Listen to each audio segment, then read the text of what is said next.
उनके बीच अट्टालिका के भीतर बैठे हुए राजा दशरथ मरुदगणों के मध्य देवराज इंद्र की भांति शोभा पा रहे थे। उन्होंने वहां से अपने पुत्र श्री राम को अपने पास आते देखा, जो गंधर्वराज के समान तेजस्वी थे। उनका पौरुष समस्त संसार में विख्यात था। उनकी भुजाएं बड़ी और बल महान था।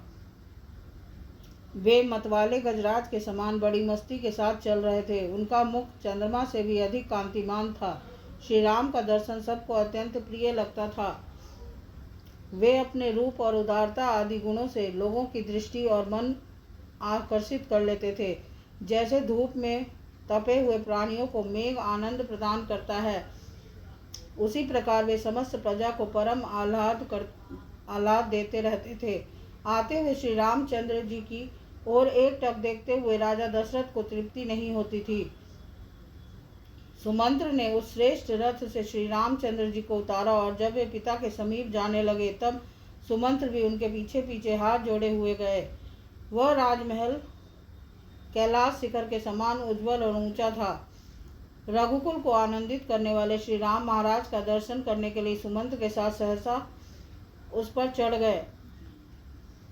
श्री राम दोनों हाथ जोड़कर विनीत भाव से पिता के पास गए और अपना नाम सुनाते हुए उन्होंने उनके दोनों चरणों में प्रणाम किया। श्री राम को पास आकर अपना हाथ जोड़ प्रणाम करते देख राजा ने उनके दोनों हाथ पकड़ लिए और अपने प्रिय पुत्र को पास खींचकर छाती से लगा लिया।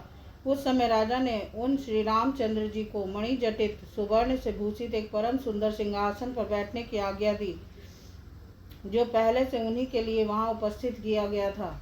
जैसे निर्मल सूर्य उदय काल में मेरु पर्वत को अपनी किरणों से उद्भासित कर देते हैं, उसी प्रकार श्री रघुनाथ जी उस श्रेष्ठ आसन को ग्रहण करके अपनी ही प्रभा से उसे प्रकाशित करने लगे। उनसे प्रकाशित हुई वह सभा भी बड़ी शोभा पा रही थी। ठीक उसी तरह जैसे निर्मल ग्रह और नक्षत्रों से भरा हुआ शरद काल का आकाश चंद्रमा से उद्भासित हो उठता है, जैसे सुंदर वेशभूषा से अलंकृत हुए अपने ही प्रतिबिंब को दर्पण में देखकर मनुष्य को बड़ा संतोष होता है, उसी प्रकार अपने शोभाशाली प्रिय पुत्र उन श्री राम को देखकर राजा बड़े प्रसन्न हुए।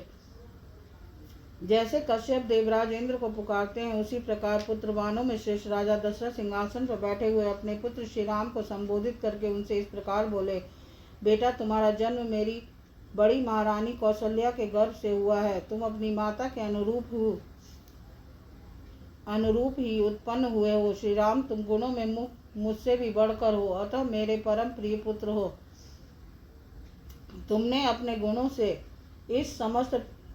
इन समस्त प्रजाओं को प्रसन्न कर लिया है। इसलिए कल पुष्य नक्षत्र के योग में युवराज का पद ग्रहण करो। बेटा, यद्यपि तुम स्वभाव से ही गुणवान हो और तुम्हारे विषय में यही सबका निर्णय है, तथापि मैं स्नेह व सद्गुण संपन्न होने पर भी तुम्हें कुछ हित की बातें बताता हूँ। तुम और भी अधिक विनय का आश्रय लेकर सदा जितेंद्रिय बने रहो। काम और क्रोध से उत्पन्न होने वाले दुर्व्यसनों का सर्वथा त्याग कर दो। परोक्ष वृत्ति से अर्थात गुप्तचरों द्वारा यथार्थ बातों का पता लगाकर तथा प्रत्यक्ष वृत्ति से अर्थात दरबार में सामने आकर कहने वाली जनता के मुख से उनके वृतांतों को प्रत्यक्ष देख सुनकर ठीक ठीक न्याय विचार में तत्पर रहो।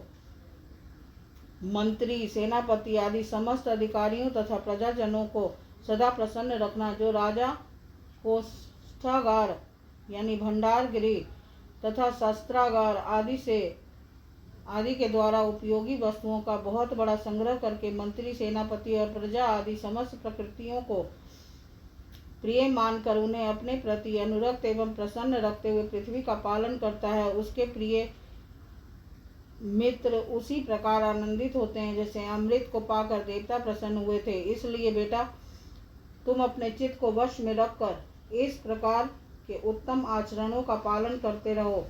राजा की